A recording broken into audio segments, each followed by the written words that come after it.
You're now listening to the Built to Last podcast, a show for human performance professionals from a biblical worldview. This is performance coaching with eternal purpose.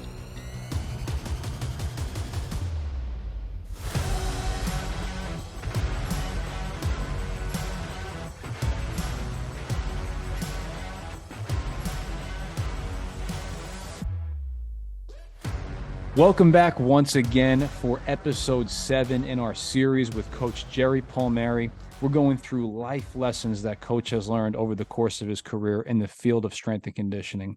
And we are on our 7th lesson in our series, and I'd love to turn it over to Coach to teach us. It was 1990, and I was the head strength and conditioning coach at Kansas State University for about 3 years. One day, about 6 p.m., I had just finished up my last training group, and I got a phone call from a young man named Jim Schmoose.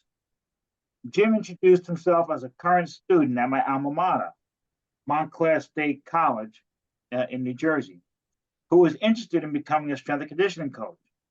He said a former professor of mine suggested he call me. Jim and I spoke for about 45 minutes.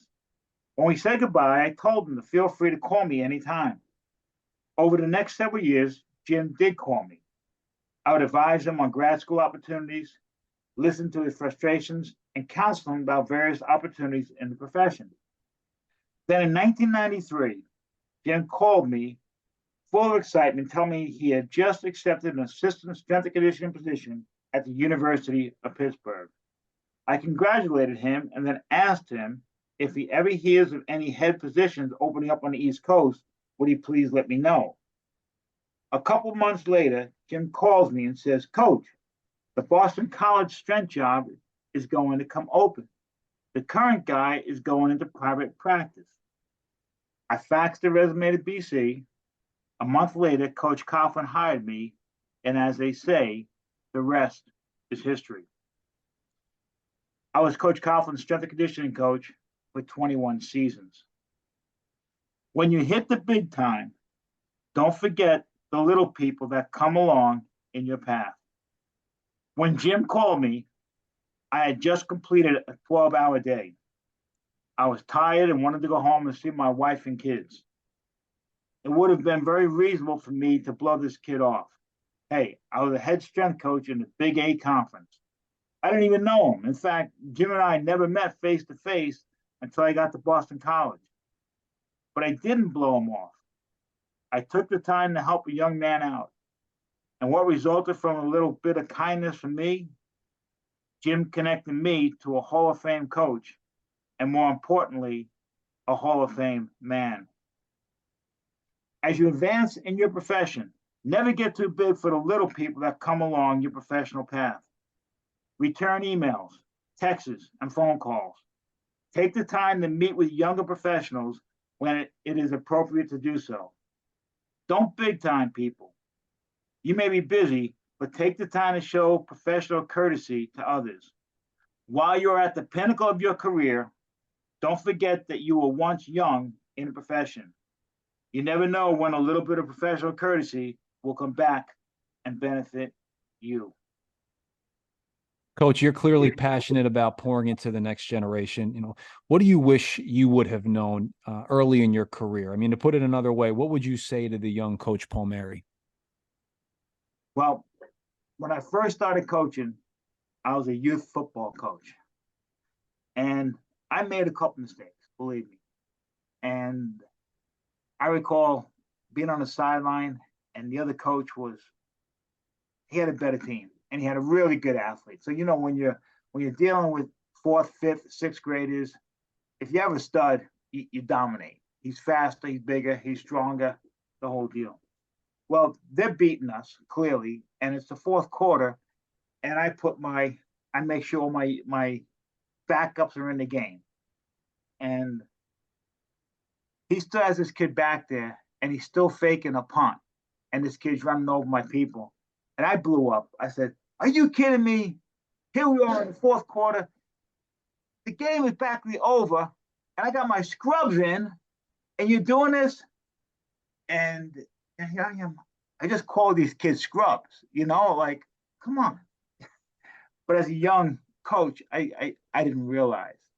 And I think back at that and I said, man, that was really, really dumb to say. And I felt bad about it. I wish I could take it back. Another time too, I was a freshman track coach, and we had a kid who was long, not very athletic, had big feet, but he could compete as a walker. And in the league championships and the county championships, walking was an event. It wasn't really an event in the dual meets. So the varsity coach says, "Hey, we could use this kid as a walker." And so we put him in, and it was kind of funny because when they walk funny, in competition, and the kid did really well.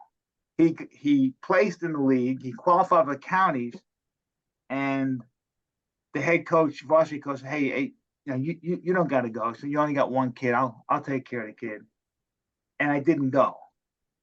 I was a lifeguard at the pool at the time, and I regret not doing that.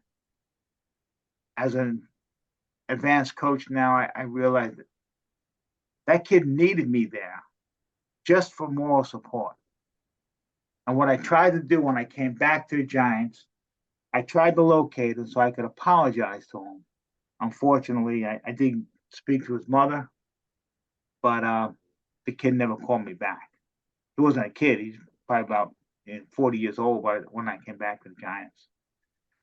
And it hurt me as I thought about that I did that. A couple mistakes that I made early on in my career that I learned. So I just think it's very important to always take care of the younger people, the little people, and always give your time to them, return emails, return phone calls, texts the best you can. And it's just a matter of investing into other people. Yeah. And over the course of your career, Coach, I'm sure you've done that quite a bit, but it's funny how those one or two times that we don't get it right, it's so prominent in our mind and it just weighs on us. And it's funny how that is. Absolutely. It's kind of like a friend of mine said, as an offensive lineman, you can shut down that defensive end most of the game. But if you give up 3 sacks, that guy looks like a stud, and you look like an idiot. And you shut him down every other play. And, those were 2 situations I wish I could take back. Yeah. But I'd like to say I learned from them. Amen. I agree. That's what I was thinking too. So thanks for sharing, Coach.